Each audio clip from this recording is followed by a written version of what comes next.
Last Thursday's deadly community college rampage in Roseburg, Oregon served as a sobering reminder of the constant threat to campus safety. Fort Hays State University last week conducted the very first active shooter exercise of any school in the Kansas Board of Regents, setting an uncomfortable precedent for the reality Americans now live in. While emergency call boxes, security cameras, lighting, and community policing are all a part of on-campus security and safety at Fort Hays, TMN reporter Chris Jacobs sat down with University Police Chief Ed Howell and Associate Vice President for Student Affairs Keegan Nichols to talk about other safety initiatives on campus, as well as go over the annual security report. Well, again, prime example, even before the events in Oregon occurred on September 22nd, we had a full-blown exercise simulating an active shooter event. That relates to your preparedness. Now, on the other hand, or the flip side to that, and this is always a negative, are you truly ever prepared for something like that to occur? We talk about people becoming involved. You're starting to see stuff in the news media about how there was information posted by him, the shooter. People were aware of that, but no one said anything. So that's one of the key points that people need to be aware of. Within the university, we also have a process and a team that is the behavioral intervention team.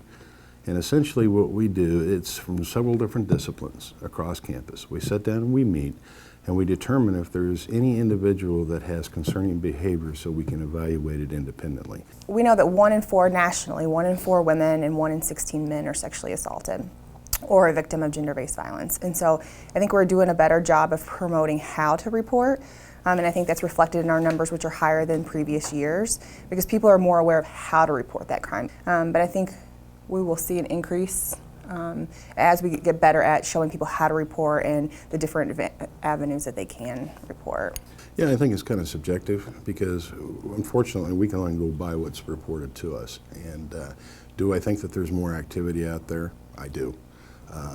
As Keegan had indicated, there's a better reporting process, there's more information, there's some things that the university has done to get the message out in the event that you are a victim of sexual assault. You also got your gender-based violence, your Title IX that comes into play. There's a lot more information that's been given out on that within the university. And as more and more programming occurs, you're probably going to see more and more reporting aspects. Is that indicative of the level of activity? Who knows? That's subjective. Yeah, I also think just understanding what's out there in the program. So we had this bystander intervention program a few weeks ago. We had another program, and so making sure that you know that you're aware of the programs, and then attending them and encouraging your friends to attend and saying, let's go to this together and let's get a group of students to go together so that we can be better students and protect our community as well.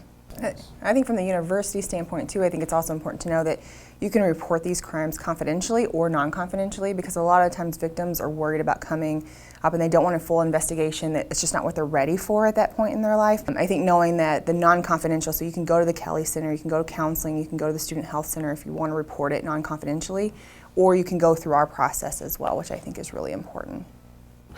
But one of the things that we continually believe in is community policing.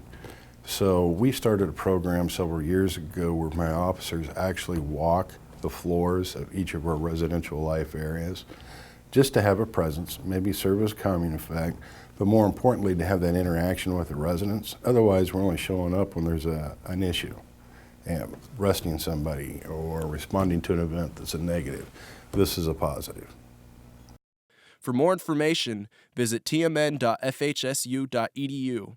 With the Tiger Media Network, I'm Ricky Kerr.